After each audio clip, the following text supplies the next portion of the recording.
to help with your freedom. Your right to choose being jeopardized.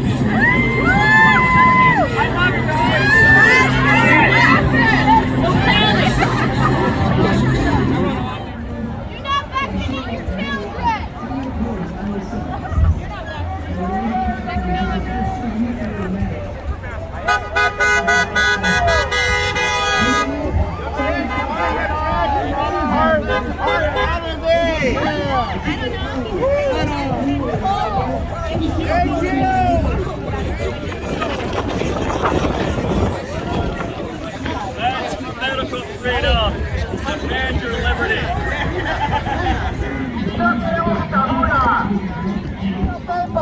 Shovel, you will wear your mask. Shovel, you will get shot if you want to have dinner in Los Angeles, says the German government. Oh wait, we don't live in Germany. Oh wait.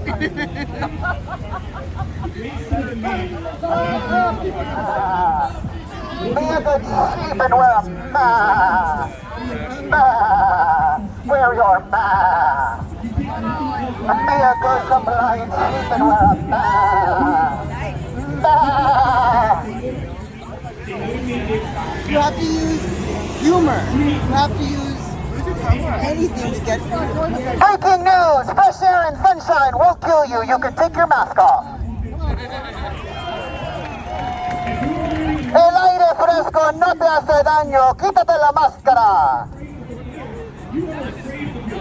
Y empiezan a respirar. Respiren libres. Quítate la máscara. So everybody has a right and they have to decide is 2 parts, alright? Then you go to looks like, right? If the majority of police officers only believe this law is the one mandate, so when we did from the all out in line, I guarantee you this thing will be over. So give them a round of applause, guys. So much for roll call for freedom. Thank you. Freedom! Yeah. All of our lives changed in March of 2020. We were told that we'd be facing the worst pandemic in history. Millions would be infected and millions would die. As a firefighter, we're all risk. We have to be prepared to go to anything from burning buildings to medical aids to snakes in someone's backyard and to pandemics, whatever it is. You know, without us, I mean, there's no one else left, so we have to figure out the problem. And we understand that. We take pride in that. We love what we do. I'm a Beverly Hills firefighter paramedic for about 11 years. It's an amazing job, amazing career. There's a lot of us here just standing together. But we love what we do. And during the pandemic, we showed up. We didn't know what was going to happen. Again, we were told millions of people would die. And rolling into that March, we did training not too long before that for Ebola. So that was what was going on in my mind. We all saw the images from China with people dropping dead in the streets and people in hazmat suits, disinfecting sidewalks and benches. So the fear had already started. You listen to the news, and again, this is the mantra. This was the phrase, you know, they kept saying, and they kept pumping up the fear. So my first call, our first encounter that we had as my crew was in March, and it wasn't quite an endemic yet, but we had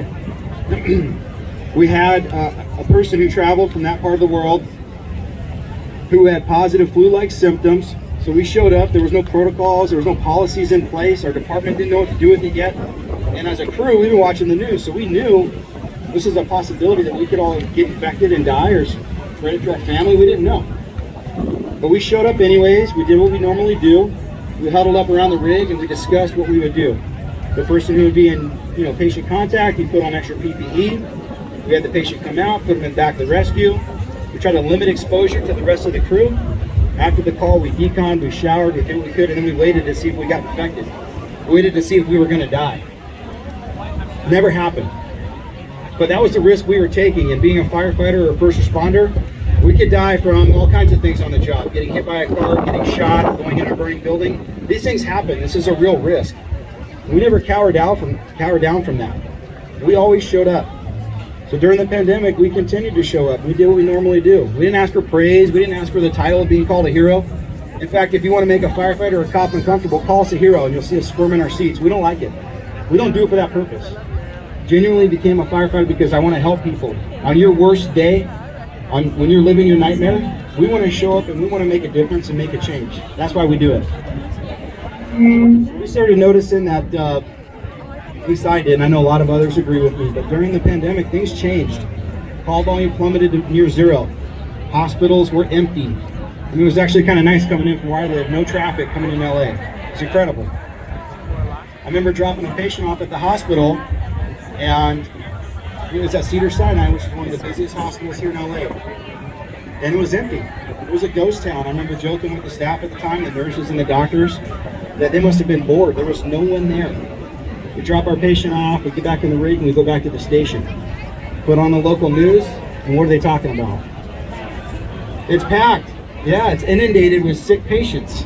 I always knew that the news was at least biased in some way, but now it's just turned into a complete propaganda machine. That's right. For me, it was just an eye-opening experience. I started to kind of awaken over the last couple of years in the last presidency, asking questions. Obviously, I had lots of questions going into this pandemic, but it was really sad to see so many Americans willingly give away their freedoms for a sense of security, and now we've ended up with neither. It's very obvious we've ended up with neither. As the time rolled out, my life changed again in August of 2021. LA County Health came out with a vaccine mandate that you had to be vaccinated or you would be terminated for all LA County Health employees. So that included firefighters, EMTs, and paramedics. And we discussed it at our department. I remember asking millions of questions, and there was about 40% of the department at the time that was not vaccinated. We tried to band together, come up with a plan how we can fight this. To us, it seemed ridiculous. This was something that we battled from the beginning.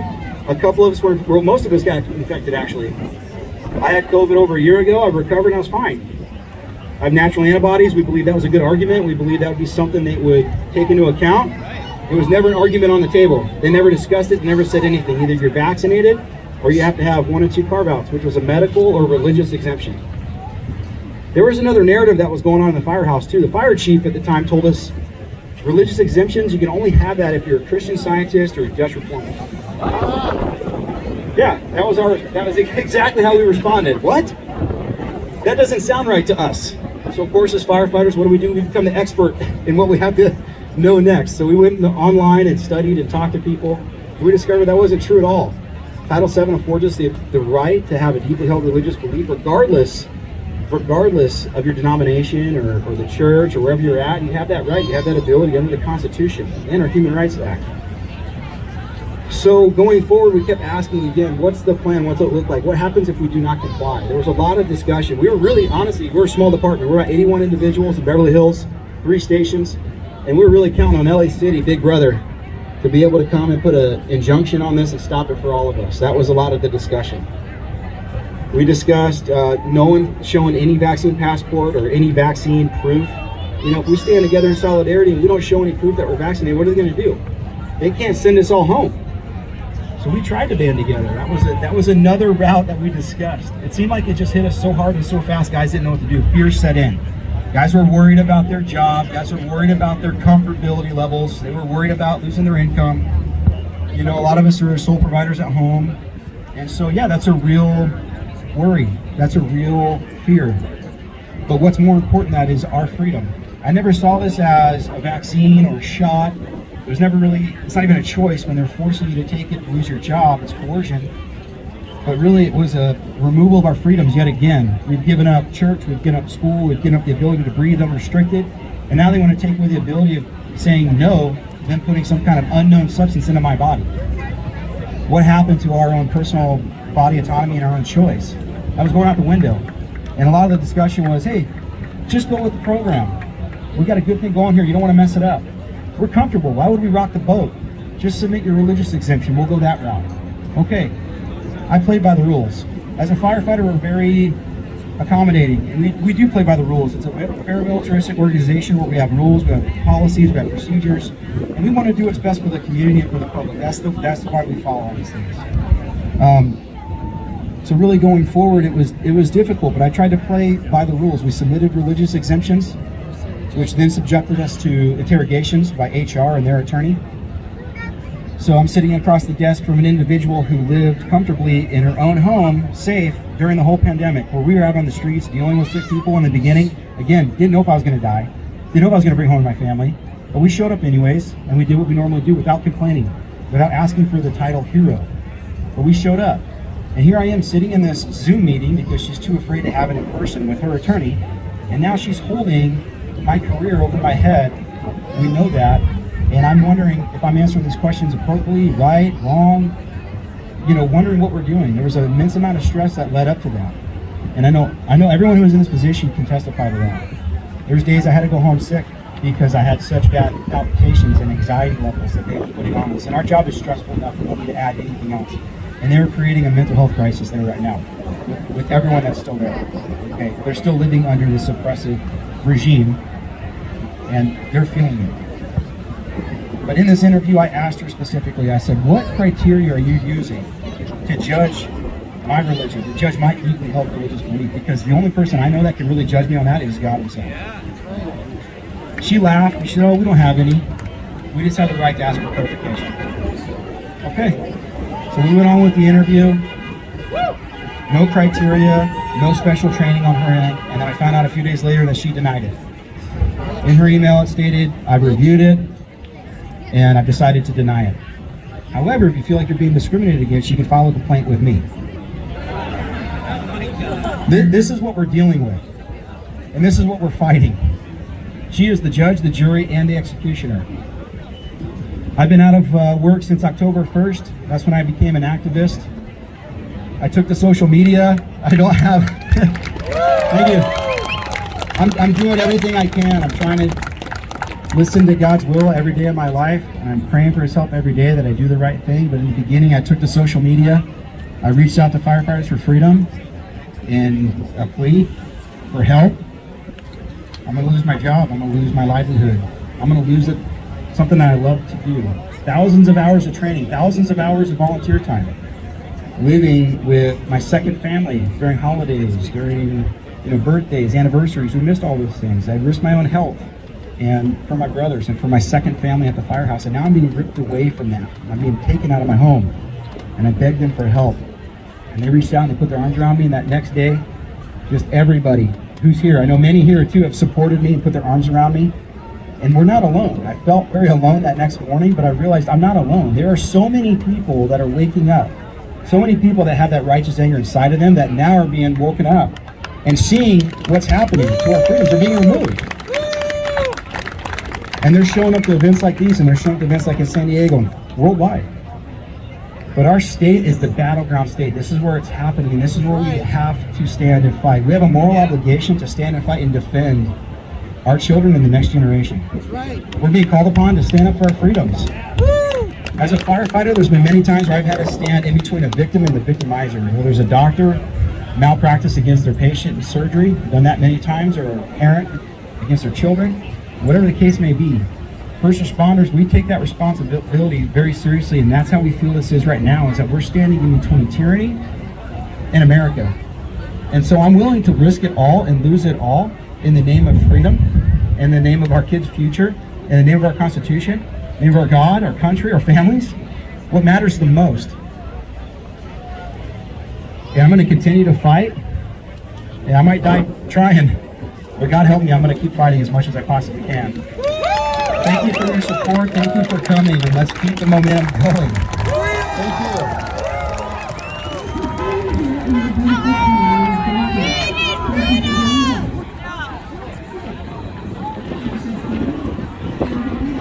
Individuals with disabilities education occurs with people that have gotten jammed with the bioweapon.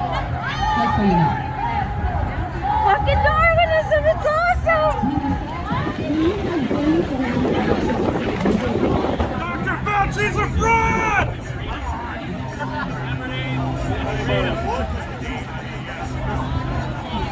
No mandate.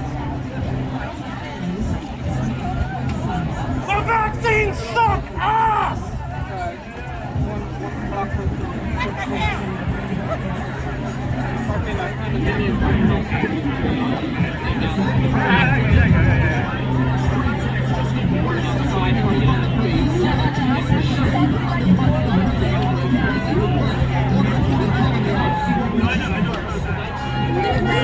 Your right to choose, your right to refuse.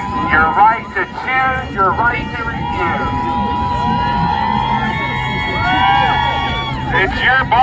your choice. Your rights are being mandated away.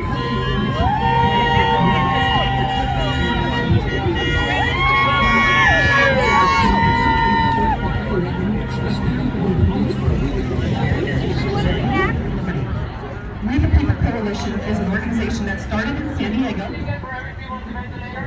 $30,000. Why did they die? Why did they have to get all that money? Oh, we're the crazy ones, right? Yeah, we're the racist conspiracy theorists. Why? I am more money right in the world. Just let it take it to the line. I am more money right in the world. Only got just most money. I'm riding my coin.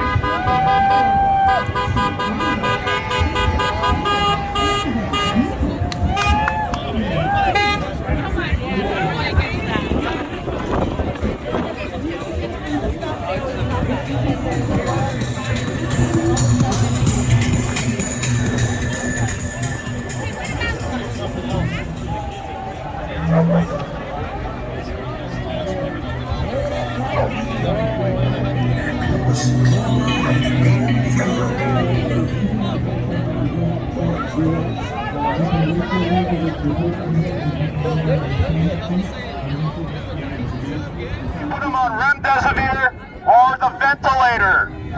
That's what's killing people in the hospital. The vaccines don't work. What are we doing? All I've done is deny you Medical freedom. medical freedom. Medical freedom. Medical freedom. Medical freedom.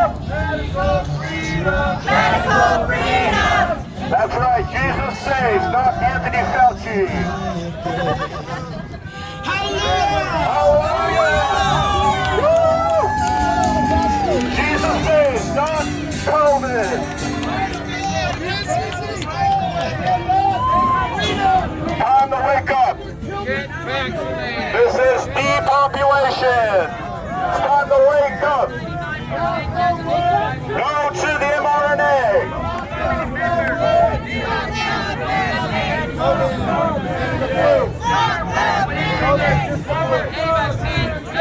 COVID is just the flu.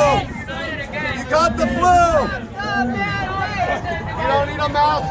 Won't work for influenza either, let alone COVID. Masks don't work, but hey, the chin strap looks good on you. You're wearing a mask. Capitulating.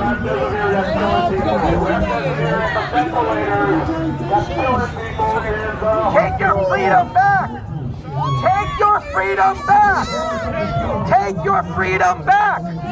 Take your freedom back! Take your freedom back! Take your freedom back! Take your freedom back! That's right, people. Just think about that. You asked the ways to slow this spread. Now we have 1, 2 vaccines and a booster, and then we have to wear an hour family gathering. Just think about that for a second. Let's take our rights back. Let's take our rights back. Change your life. You can wear your mask. You look good in it. With a sec. Free your face. Free your mind.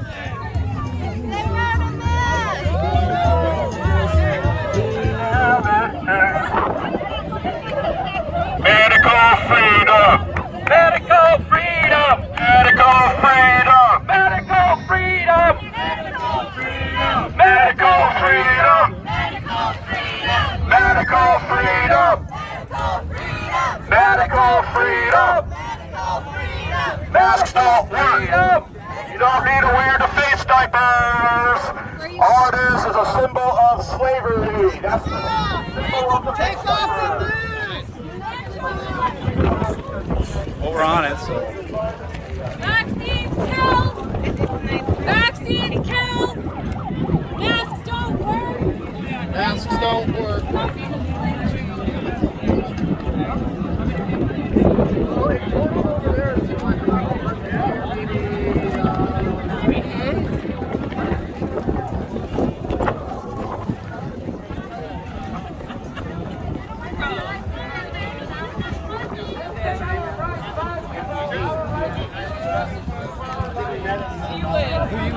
Santa Monica close-up. Close-up. Yeah, that's right. That's right. Yeah, that's right. Yeah, Port Wine. You know? He backs up. He backs up. Why are you backing up? Such a good dog. Indoctrinated by media. And if you take it off, you will be considered, you're afraid you'll be considered a racist conspiracy theorist. Because the media told you so. They politicize the mask, they politicize the virus, they politicize everything. It's time to wake up. They got the highest number of COVID cases. And it's being done by design. You need to wake up. Wake up. There will always be more boosters. Always.